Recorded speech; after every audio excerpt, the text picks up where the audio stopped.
Pemirsa, upacara memperingati Hardikda ke-60 Aceh Besar yang diselenggarakan oleh pemerintah Kabupaten Aceh Besar di lapangan Bungong Jempa berlangsung lancar hari Senin pagi. Melalui peringatan Hari Pendidikan, daerah tersebut diharapkan menjadi momentum peningkatan mutu pendidikan di Aceh Besar.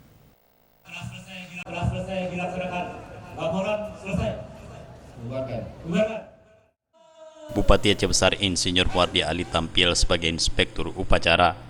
Dalam upacara Hardikda ke-60 ini, para kepala OPD Muspida Plus memakai baju adat Aceh, sedangkan PNS yang lainnya memakai baju putih hitam. Upacara dihadiri Kepala Dinas Pendidikan dan Kebudayaan Aceh Besar Dr. Salahuddin MAG, Sekretaris Disdikbud Aceh Besar Fatah Muhammad SPDI. Selain itu, kegiatan juga dihadiri oleh Ketua DPRK Aceh Besar Iskandar Ali dan seluruh unsur Forkopimda lingkungan Pemkab Aceh Besar. Bupati Aceh Besar Insinyur Muardi Ali mengatakan peringatan Hardikda yang ke-60 hendaknya menjadi sebagai momentum peningkatan mutu pendidikan di Aceh.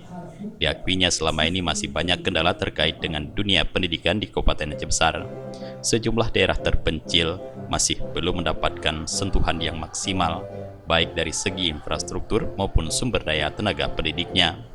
Untuk mengatasi hal itu, Pemkab Aceh Besar menurut Muardi Ali terus melakukan berbagai upaya, termasuk diantaranya memberikan insentif untuk para guru yang bertugas di daerah terpencil. Memang tujuan pendidikan kita di Aceh Besar yang pertama adalah meningkatkan mutu dan kualitas, yang kedua adalah pemerataan pendidikan, masuk daerah-daerah yang terpencil ya, dan pulau-pulau terluar seperti Pulau Aceh. Memang sekarang infrastrukturnya sudah bagus. Kita juga masih ada daerah-daerah pelosok itu yang masih kekurangan guru, ya, keadilan guru.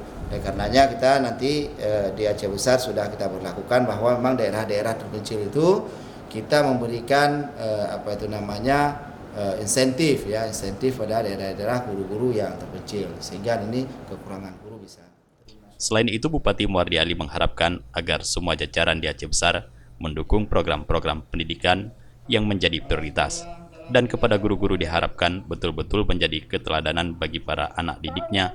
Selain itu, guru juga diharapkan dapat meningkatkan kualitas kompetisi guru dengan harapan pendidikan di Aceh Besar bisa semakin maju.